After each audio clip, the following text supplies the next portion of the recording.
નમસ્કાર મિત્રો, તમારી તૈયારી ખૂબ જ સારી રીતે ચાલી રહી હશે તો આ તૈયારીને આપણે થોડી સરસ મજાની કરવાની છે ક્વિક રિવિઝન લેક્ચર વળી. તો ચાલો ફટાફટથી આજનું ક્વિક રિવિઝન લેક્ચર શરૂ કરીએ. તો સિનિયર વૈજ્ઞાનિક મદદનીશની પરીક્ષામાં જે પણ સિલેબસ છે એ સિલેબસ મુજબ જ આપણે પોઈન્ટ વાઇઝ મુદ્દાસર સરસ મજાના ટોપિક જે છે એ લીધા છે અને એનું આપણે ક્વિક રિવિઝન વન લાઇનર કરવાના છીએ. આના પછી પણ આના અમુક પાર્ટ્સ આપણે મૂકી દઈશું જેથી તમે રિવિઝન ખૂબ જ સારી રીતે કરી શકો. પહેલાં જોઈએ આજે આપણે કે વર્લ્ડ વોટર ડે ક્યારે ઉજવાય છે. તો 22 માર્ચના રોજ વર્લ્ડ વોટર ડે ઉજવવામાં આવે છે. ઓકે, તો આની જે 2025ની થીમ છે એ શું છે? તો એ થીમ છે glacier preservation. Okay, world water ડેની 2025ની થીમ શું છે? તો ગ્લેશિયર પ્રિઝર્વેશન. આગળ વધીએ. સીપીસીબીનું આખું નામ છે મિત્રો સેન્ટ્રલ પોલ્યુશન કંટ્રોલ બોર્ડ.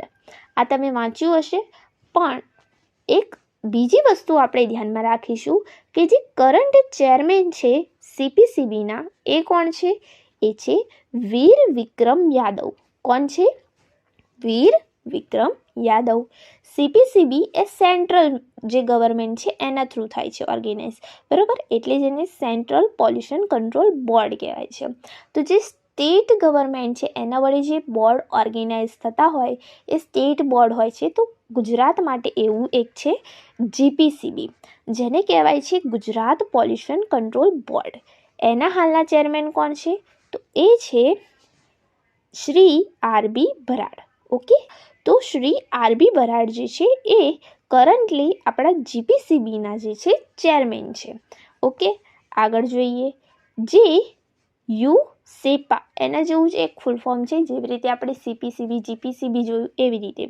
તો સેપા જે છે United States Environmental Protection Agency એનું આખું નામ છે. બીજું એવી રીતે છે NABL National Accreditation Board for Testing and Calibration Laboratories. NABLનું આખું નામ છે. આ પણ આપણા માટે અગત્યના ફૂલ ફોર્મ્સ છે. આગળ વધીએ. ગ્રાફ સેમ્પલ કોને કહેવાય? તો ગોખાઈ જ ગયું હશે કે grab sample is a single sample collected at a specific time and location providing a snapshot of the conditions at the precise moment. Okay, એ જે મુમેન્ટ છે તમારો એ ટાઈમે તમને જે છે એ સેમ્પલ એક જ સ્થળેથી એક જ વાર લેવાનું છે. ઓકે, અને આપણે ગ્રાફ સેમ્પલ કહીએ છીએ. સિમ્પલ સેમ્પલ કલેક્શન છે એટલું યાદ રાખીએ. ઘણા બધા ગ્રાફ સેમ્પલને જો આપણે ભેગા કરી દઈએ તો એ કયું સેમ્પલ બની જશે? એ બની જશે કમ્પોઝાઇટ સેમ્પલ, જેને ગુજરાતીમાં સાંદ્ર નમૂનો કહેવાય છે. તો ઘણા બધા ગ્રાફ સેમ્પલને અલગ અલગ ટાઈમે ભેગા કરીને આપણે શું બનાવીએ છીએ? કમ્પોઝાઇટ સેમ્પલ બનાવીએ છીએ. For bacteriological analysis which type of sample is preferred? તો ગ્રાફ સેમ્પલ એક જ વાર લઈશું તો પણ આપણને બેક્ટેરિયા મળી જશે. તો બેક્ટેરિયોલોજીકલ જે એનાલિસિસ છે એના માટે કયું સેમ્પલ આપણે પ્રિફર્ડ કરીએ છીએ? તો grab sample. A grab sample is also called discrete sample. Okay, અને ડેસિક્રેટ સેમ્પલ પણ કહેવામાં આવે છે. કોને? ગ્રાફ સેમ્પલને. In waste water treatment plant monitoring composite sampling is preferred for. તો શાના માટે પ્રિફર્ડ કરવામાં આવે છે?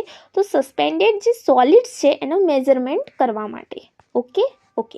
હવે કન્ટિન્યુઅસ સેમ્પલ જે છે એ કલેક્ટ કેવી રીતે થશે? એના નામ પ્રમાણે જ કન્ટિન્યુઅસલી થાય છે, ઓટોમેટિકલી થાય છે. એના માટે ઓટોમેટિક મશીનરીનો યુઝ કરવામાં આવે છે, યાદ રાખવાનું છે. ઓકે, એના બે ટાઈપ્સ હોય છે. કયા? તો ટાઈમ પ્રપોર્શનલ એક હોય છે અને બીજું હોય છે ફ્લો પ્રપોર્શનલ. ઓકે, એટલે કન્ટિન્યુઅસ સેમ્પલના એ જે રીતે કલેક્ટ થતું હોય એના આધારે 2 ટાઈપ્સ છે. એક ટાઈમ પ્રપોર્શનલ છે અને બીજું છે ફ્લો પ્રપોર્શનલ. ફ્લોના મુતાબિક કલેક્ટ થશે અને પેલું ટાઈમના મુતાબિક થશે. Okay, used mainly in a situation where water or waste water quality keeps changing over time. Okay, જે ક્વોલિટી જે છે વોટરની અથવા વેસ્ટ વોટરની એ ચેન્જ થતી રહે છે ટાઈમસર, તો એના માટે આપણે કન્ટિન્યુઅસ સેમ્પલ લેવું પડશે. એના માટે સાંદ્ર નમૂનો કે ગ્રાફ સેમ્પલ આપણે નહીં લઈ શકીએ. આગળ જોઈએ. ડાયયુર્નલ વેરિએશન એ કોને કહેવાશે?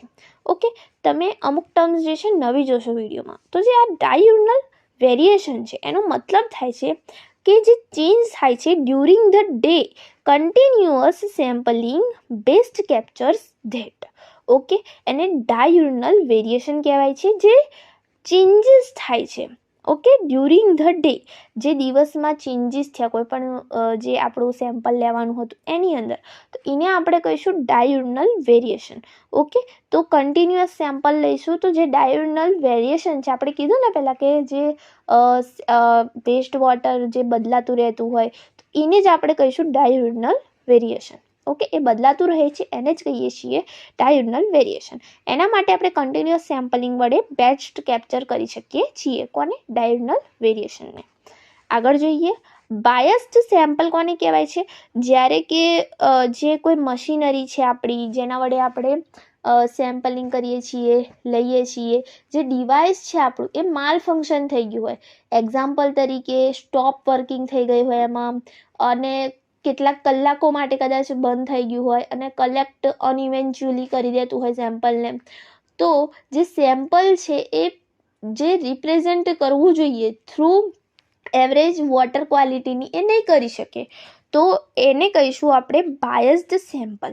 જે સેમ્પલ આપણને મળ્યું છે માલ ફંક્શનલ જે ડિવાઇસ છે એમાંથી મળ્યું છે કે એ રીતે મળ્યું છે, તો એને આપણે કહીશું બાયસ્ડ સેમ્પલ. એ જે રોંગ સેમ્પલ છે અથવા તો મિસલીડિંગ રિઝલ્ટ્સ આપશે આપણને એ સેમ્પલ, તો એને કહીએ છીએ biased sample. Okay, I hope તમને ખબર પડી રહી છે. આગળ જોઈએ, વિન્કલર રિએજન્ટ શાનામાં યુઝ થાય છે? Use it to determine the amount of dissolved oxygen, ડીઓને જે છે એ ડિટરમાઇન કરે છે, એના માટે યુઝ થાય છે વિન્કલર્સ રિએજન્ટ. ઓકે, વોટર સેમ્પલમાં એ જે બેઝિકલી તો શાના ઉપર આ કામ કરશે? તો it is based on the oxidation of manganese to manganese 4. Okay, basically એના ઉપર કામ કરે છે વિન્કલર રિએજન્ટ. આગળ જોઈએ, okay, leachate. Leachate is the liquid that drains through solid waste and carries dissolved or suspended contaminants. Okay, જે લીચેટ છે એ આપણે વાત કરીએ કે જે પોલ્યુટન્ટ્સ છે બધા એની અંદરથી એ ડ્રેઇન થઈ રહ્યું છે અને છેલ્લે જે પાણી આપણને મળે છે એને આપણે લીચેટ કહીએ છીએ. Okay, how is leachate prepared in the lab? તો by mixing waste with water and filtering the mixture to obtain the liquid portion. Okay, simple છે. હવે જોઈએ લીચેટ જે છે, what is the purpose of leachate analysis? એનો purpose શું છે? તો to detect contaminants like heavy metals and organic pollutants. Okay, what does calorific value indicate? Calorific value જે છે શું ઇન્ડિકેટ કરે છે? તો the amount of energy released when waste is completely burned. વેસ્ટને આપણે કમ્પ્લીટલી બર્ન કરીશું ત્યારે જે અમાઉન્ટ ઓફ એનર્જી રિલીઝ થશે એને આપણે કહીએ છીએ calorific value. Why is calorific value important in a waste management? કેમ ઇમ્પોર્ટન્ટ છે વેસ્ટ મેનેજમેન્ટમાં? તો it helps decide if waste can be used for energy recovery. Okay, એ ડિસાઇડ કરે છે કે વેસ્ટ એ યુઝ થઈ શકે છે એનર્જી રિકવરીમાં. Okay, done. આગળ જોઈએ, name the 4 main characteristics of hazardous waste. Okay, અહીંયા હું તમને કહી દઉં કે તમારે યાદ રાખવાનું છે કે હેઝાર્ડસ વેસ્ટ જે છે એના કેટલા મેઇન કેરેક્ટરિસ્ટિક્સ છે? તો 4. ઓકે, આપણને આવા પ્રશ્ન આગળની પરીક્ષામાં પૂછાઈ ગયા છે, તો યાદ રાખીશું. Name the 4 main characteristic of hazardous waste. કયા કયા છે? Ignitability, corrosivity, reactivity and toxicity.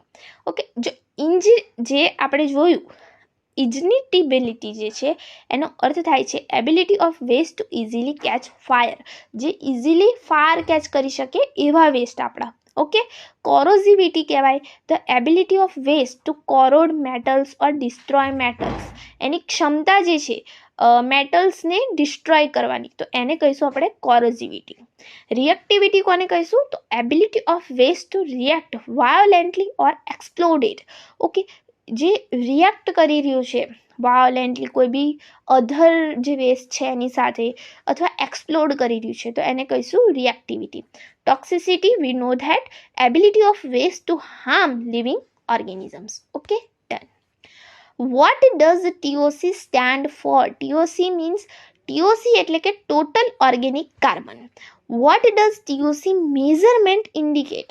The amount of organic carbon present showing the level of organic pollution. Okay, organic carbon જે પ્રેઝન્ટ છે એ જે વેલ્યુ જે showing the level of organic પોલ્યુશનની જે લેવલ છે એ શો કરશે. હવે જોઈએ આપણે આઈએસઓનું ફૂલ ફોર્મ થાય છે ઇન્ટરનેશનલ ઓર્ગેનાઇઝેશન ફોર સ્ટાન્ડર્ડાઇઝેશન.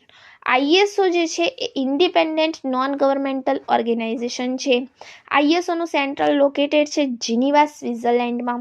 અને most IMP for our exam, ISO works in 167 countries. 167 જે કન્ટ્રીઝ છે અંદર વર્ક કરે છે. ઓકે, તો thank you friends. I hope કે તમને આજનો આ વિડીયો હેલ્પફુલ થઈ રહેશે. તો કીપ વોચિંગ, કીપ લર્નિંગ. મળતા રહીશું આવા જ નવા વિડીયો સાથે.